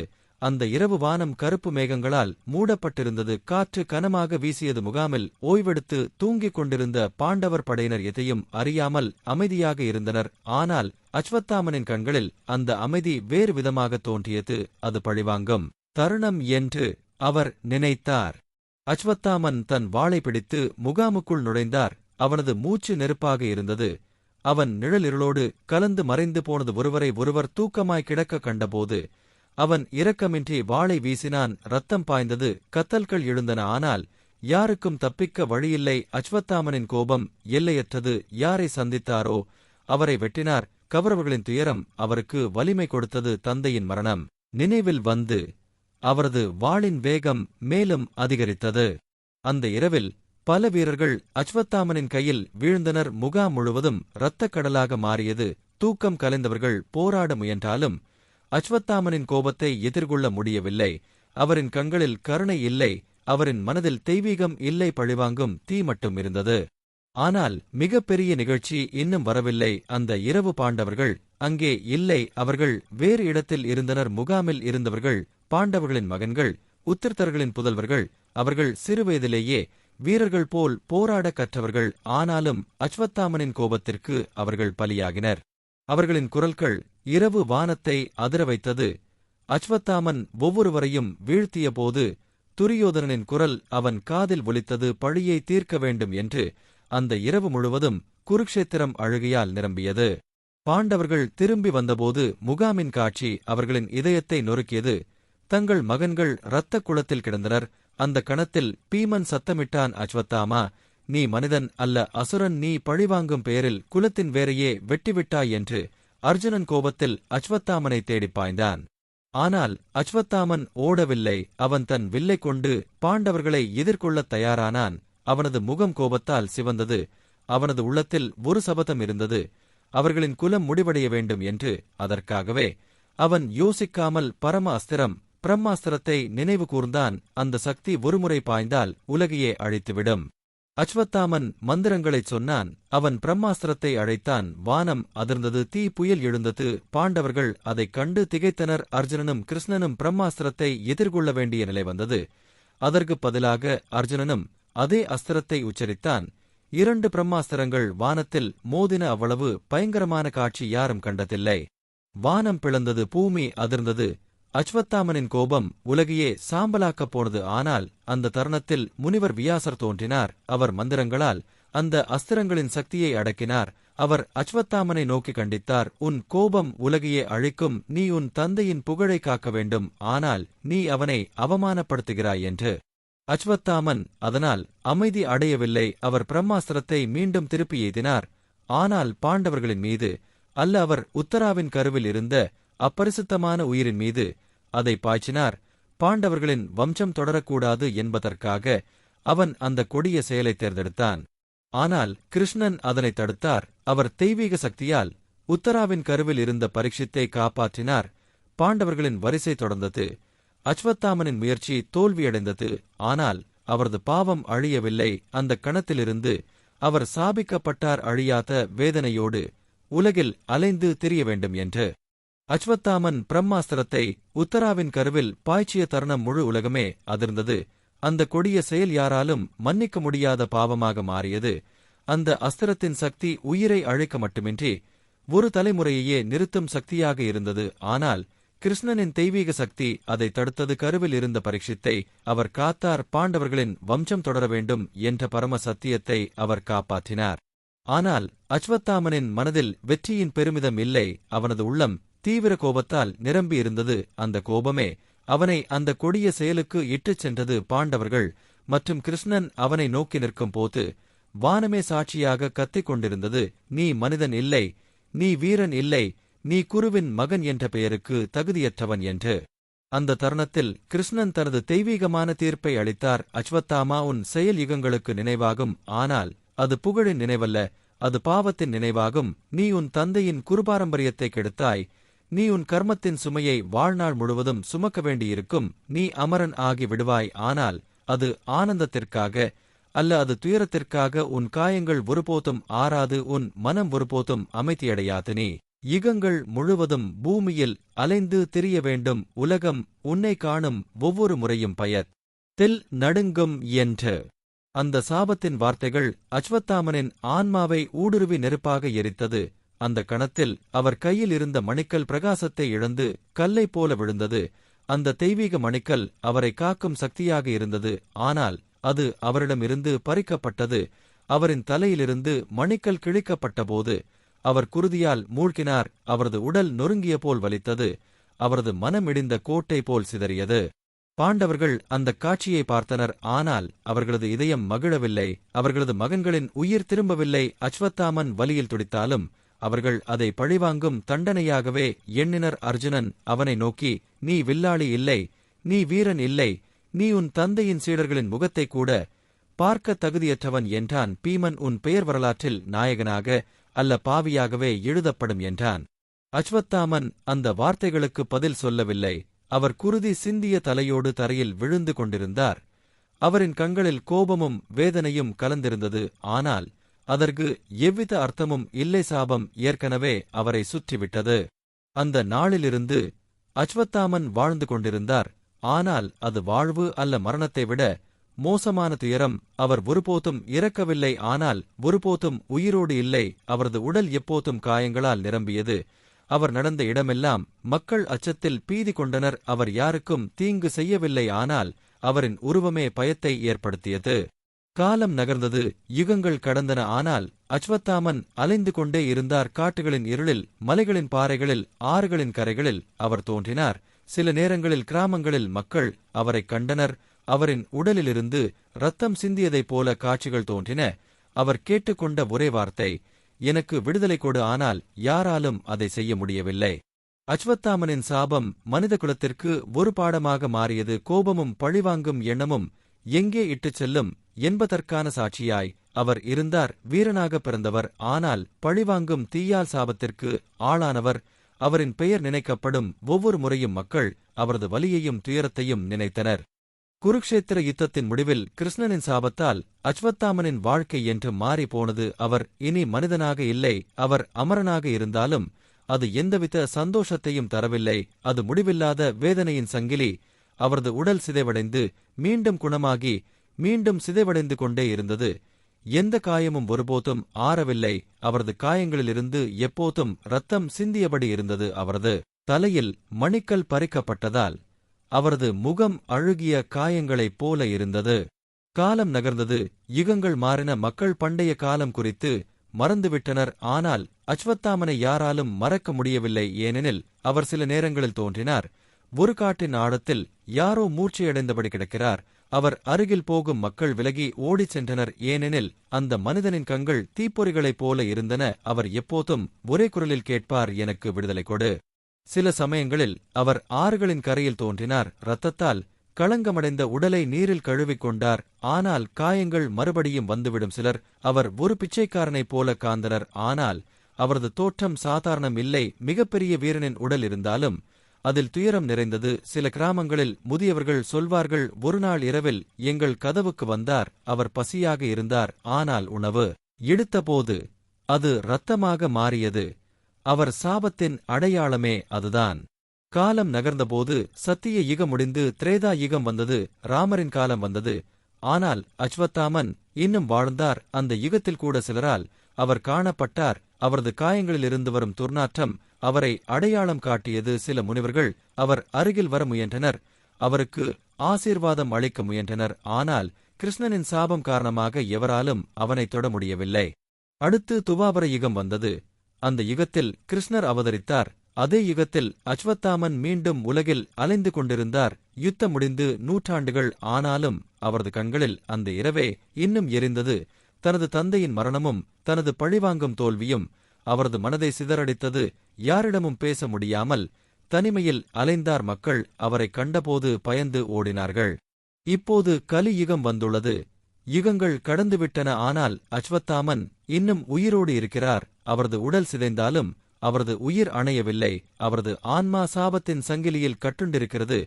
இந்தியாவின் பல பகுதிகளில் இன்றும் அவர் காணப்பட்டதாக கதைகள் பரவுகின்றன. சிலர் அவரை காடுகளில் கண்டதாகச் சொல்கிறார்கள். சிலர் கோவில்களின் அருகே இரவில் நடந்து சென்றதாக கூறுகிறார்கள். அவரது முகத்தில் புண்களும் காயங்களும் நிரம்பியிருக்கும். ஆனால் அவரது கண்களில் இன்னும் ஒரு தீயும் இருக்கும்.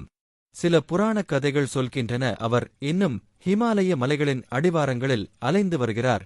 சில நேரங்களில் யோகிகளின் அருகே வந்து பிச்சை எடுப்பார். ஆனால் அவரை தொட யாருக்கும் துணிவில்லை. ஏனெனில் அவர் சாபத்தின் சின்னம். அவர் மனிதர்களுக்கு ஒரு பாடம். அந்த பாடம் என்னவென்றால், கோபமும் பழிவாங்கும் எண்ணமும் ஒருவரின் வாழ்க்கையை எவ்வளவு சிதைக்க முடியும் என்பதே. அஸ்வத்தாமன் இன்று வரை உயிரோடு இருக்கிறார் என்று மக்கள் நம்புகிறார்கள். யாரும் அதை நிரூபிக்க முடியவில்லை. ஆனால் அந்த நம்பிக்கை மக்களின் மனதில் இன்னும் உயிரோடு உள்ளது.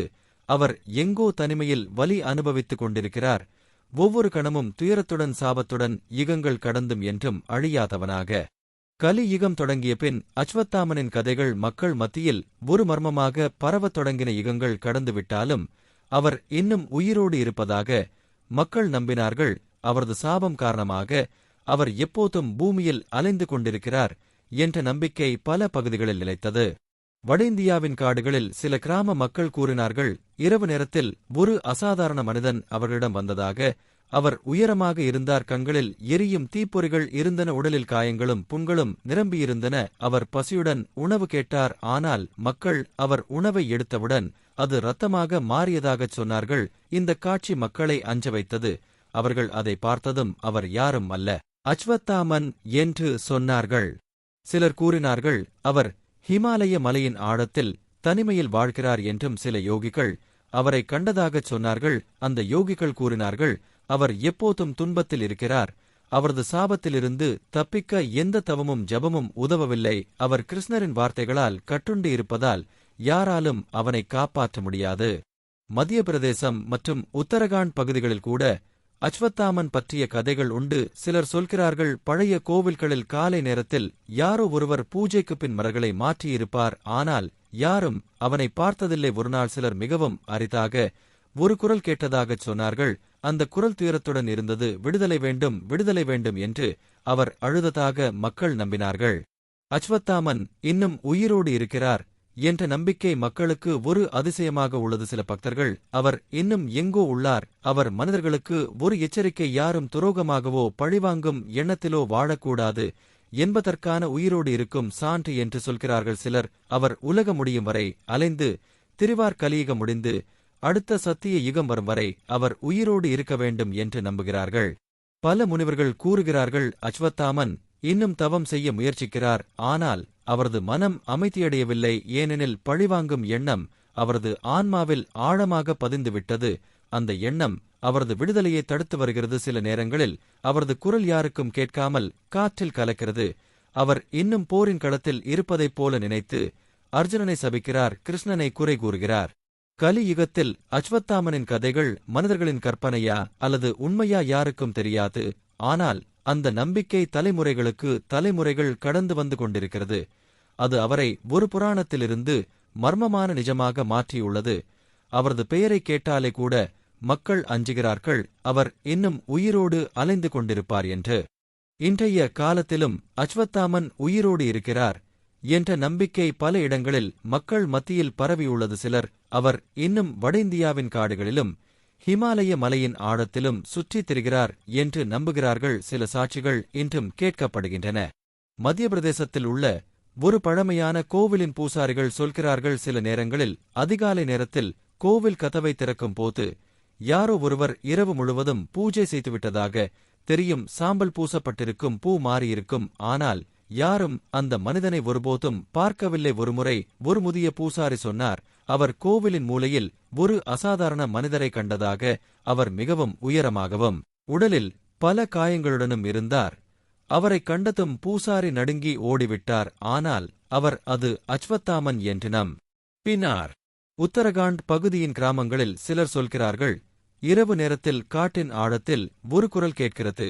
அந்த குரல் எப்போதும் ஒரு சொல்லையே கூறுகிறது, விடுதலை வேண்டும், விடுதலை வேண்டும் என்று. மக்கள் அதை அஸ்வத்தாமனின் குரலாக நம்புகிறார்கள். தமிழகத்திலும் கேரளத்திலும் கூட சில கதைகள் உண்டு. சில யோகிகள் வட இந்திய யாத்திரையின் போது அவர் போன்ற ஒருவரை பார்த்ததாக சொல்கிறார்கள். அந்த மனிதன் பிச்சை கேட்டாராம். ஆனால் அவருடைய குரலில் ஏதோ ஒரு மர்மவலி இருந்தது. அவர் கண்களில் காணப்பட்ட தீயால் யாரும் அருகில் செல்லவில்லை.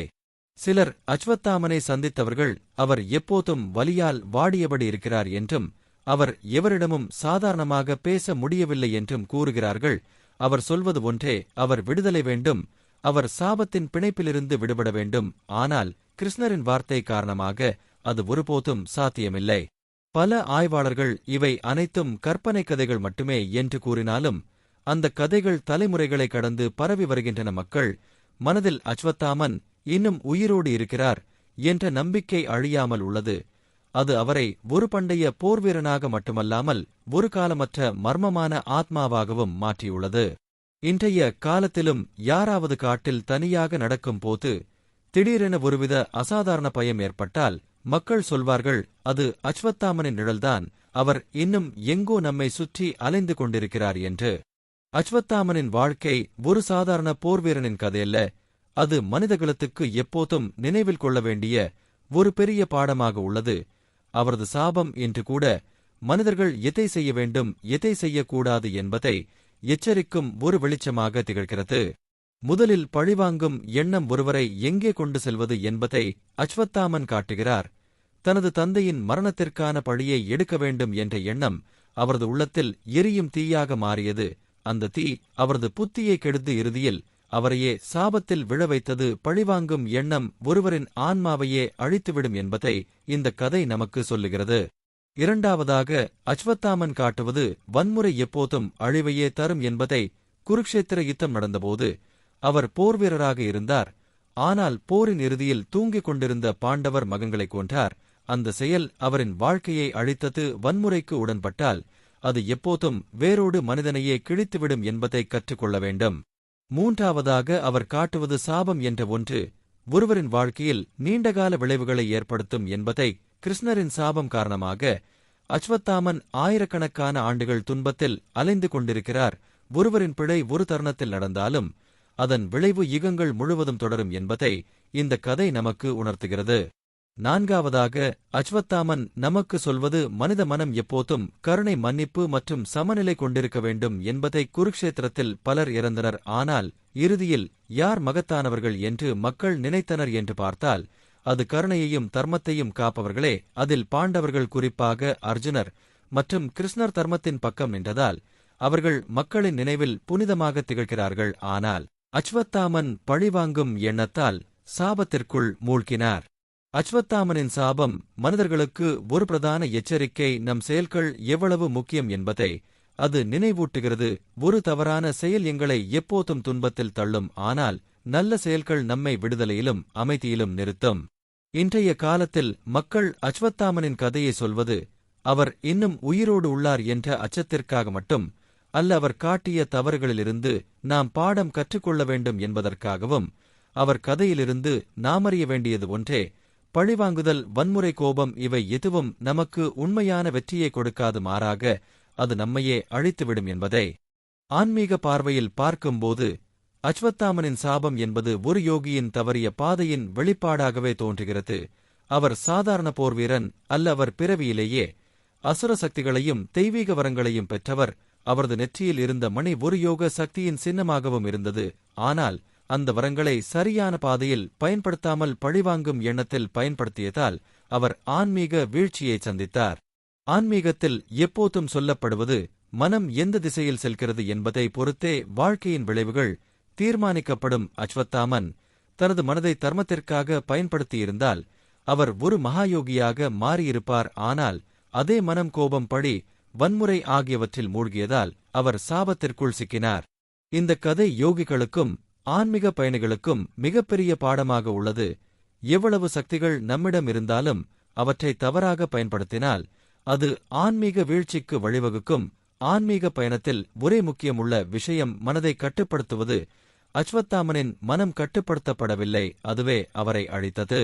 ஆன்மீக பார்வையில் கிருஷ்ணரின் சாபம் என்பது தண்டனை அல்ல, அது ஒரு கருணையின் வடிவமே ஆகும். யாராவது ஒருவரை நித்திய வலியில் வைக்க வேண்டும் என்று கிருஷ்ணர் எண்ணவில்லை, மாறாக அந்த சாபத்தின் மூலம் அஸ்வத்தாமனின் ஆன்மா காலம் முழுவதும் தன் பிழையை உணர்ந்து சுத்தமாகி இறுதியில் விடுதலையை அடைய வேண்டும் என்பதற்காகவே அது விதிக்கப்பட்டது. அதனால் அவரது சாபம் ஆன்மீக பரிசுத்தத்தின் ஒரு நீண்ட சோதனையாகவே பார்க்கப்பட வேண்டும். இன்னும் ஒரு பார்வை உள்ளது. யோகிகள் சொல்வது அஸ்வத்தாமன் இன்னும் உயிரோடு இருப்பது என்பது ஒரு சின்னம். அது மனித மனத்தில் உள்ள அழியாத காயங்களின் சின்னமாகும். ஒவ்வொரு மனிதனின் உள்ளத்திலும் கடந்த கால பிழைகள், வலி மற்றும் நினைவுகள் எப்போதும் உயிரோடு இருக்கும். அந்த காயங்களை உணர்ந்து அவற்றை விடுவிக்காமல் விடுதலை இல்லை என்பதை இந்த கதை ஆன்மீக ரீதியாக நமக்கு உணர்த்துகிறது. அஸ்வத்தாமன் காட்டுவது ஆன்மீகத்தில் சக்தி பெறுவது முக்கியமல்ல, அந்த சக்தியை எப்படி பயன்படுத்துகிறோம் என்பதுதான் முக்கியம். யாரேனும் தப்பான பாதையில் சென்றால் அந்த சக்தியே அவர்களை சங்கிலியாக கட்டிவிடும். ஆனால் சரியான பாதையில் சென்றால் அதே சக்தி அவர்களுக்கு மோட்சத்தை அளிக்கும். ஆன்மீக பார்வையில் அஸ்வத்தாமனின் கதை ஒவ்வொரு மனிதனுக்கும் ஒரு கண்ணாடி. அது நம் உள்ளத்தில் உள்ள கோபம், பழிசாபம் ஆகியவற்றை காட்டுகிறது. அதை நாமே எதிர்கொண்டு சுத்தமாக்கிக் கொண்டால்தான் உண்மையான விடுதலை சாத்தியம். அஸ்வத்தாமனை பற்றிய புராணக் கதைகள் காலம் கடந்தபோதும் மக்கள் மனங்களில் மர்மமாகவே வாழ்கின்றன. அவர் குருக்ஷேத்திர யுத்தத்தின் வீரராக மட்டுமல்ல, மனிதர்களுக்குள் எப்போதும் ஒரு பயமும் ஆர்வமும் எழுப்பும் ஒரு உயிரோடு இருக்கும் சின்னமாகவும் மாறியுள்ளார். இந்தியாவின் பல பகுதிகளில் இன்று கூட மக்கள் அஸ்வத்தாமனை பார்த்ததாக கூறுகிறார்கள். குறிப்பாக பழமையான கோவில்கள், காடுகள் மற்றும் பழைய கோட்டைகள் போன்ற இடங்களில் அஸ்வத்தாமன் இன்னும் அலைந்து கொண்டிருக்கிறார் என்று நம்பப்படுகிறது. பல கதைகளில் அவர் தலையில் எப்போதும் காயம் வழிந்து கொண்டே இருப்பதாகவும் அந்த காயத்தை யாரும் ஆற்ற முடியாது என்றும் சொல்லப்படுகிறது.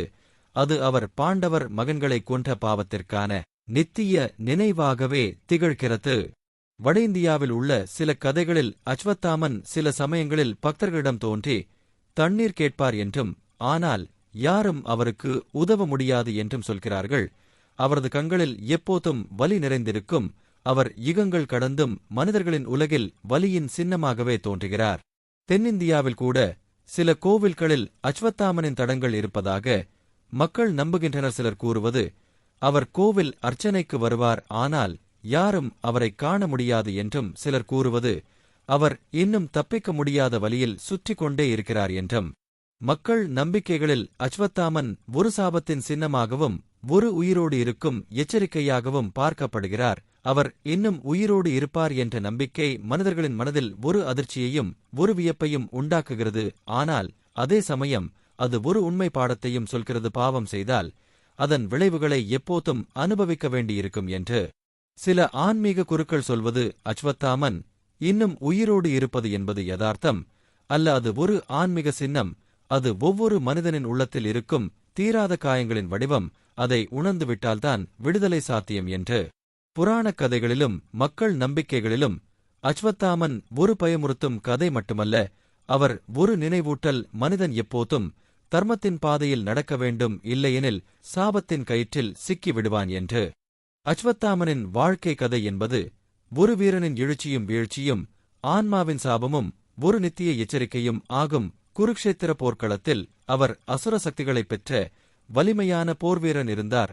ஆனால் அந்த வலிமை தர்மத்தின் வழியில் செல்லாமல் பழிவாங்கும் பாதையில் சென்றதால் அவர் நித்திய வலியில் சிக்கினார். இந்த கதை நமக்கு பல பாடங்களை சொல்லுகிறது. முதலில் சக்தி இருந்தால் மட்டுமே வாழ்க்கை உயர்ந்ததாக மாறாது. அந்த சக்தியை எப்படி பயன்படுத்துகிறோம் என்பதே முக்கியம். அஸ்வத்தாமன் யோக சக்தியுடன் பிறந்தவர். அவர் ஆன்மீக சாதனையால் உலகிற்கு வெளிச்சம் தரக்கூடியவர். ஆனால் கோபம், பழி, அகங்காரம் ஆகியவை அந்த சக்தியை அழிவின் பாதையில் இட்டுச் சென்றது. இரண்டாவது பாடம், பாவம் செய்தால் அதிலிருந்து தப்ப முடியாது. பாண்டவர் மகன்களை அவர் கொன்றது யுத்தத்தின் விதிகளையும் தர்மத்தையும் மீறியது. அதனால் அவருக்கு கிடைத்த சாபம் இன்று வரை நிலைத்திருக்கிறது. இது மனிதனின் ஒவ்வொரு செயலும் விளைவுகளை உண்டாக்கும் என்பதை உணர்த்துகிறது.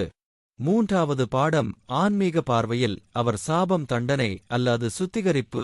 அவர் நித்திய வலியில் வாழ்வது மனிதர்களுக்கான ஒரு கண்ணாடி. அது நம் உள்ளத்தில் இருக்கும் காயங்கள், பாவங்கள், பழிகள் எல்லாம் எப்போது சுத்தமாக்கப்படுமோ அப்போதுதான் உண்மையான விடுதலை கிடைக்கும் என்பதை காட்டுகிறது. முடிவாக அஸ்வத்தாமனின் கதை நமக்கு எச்சரிக்கையாகவும் வழிகாட்டியாகவும் இருக்கிறது. வாழ்க்கையில் சக்தி, செல்வம், புகழ் எல்லாம் இருந்தாலும் தர்மம் இல்லையெனில் அது வீணாகிவிடும். தர்மத்தின் பாதையில் நடந்தால் வலியும் சாபமும் தாண்டி இறுதியில் ஆனந்தத்தை அடையலாம். இந்த உண்மைதான் அஸ்வத்தாமனின் சாபத்தின் ஆழ்ந்த பாடம்.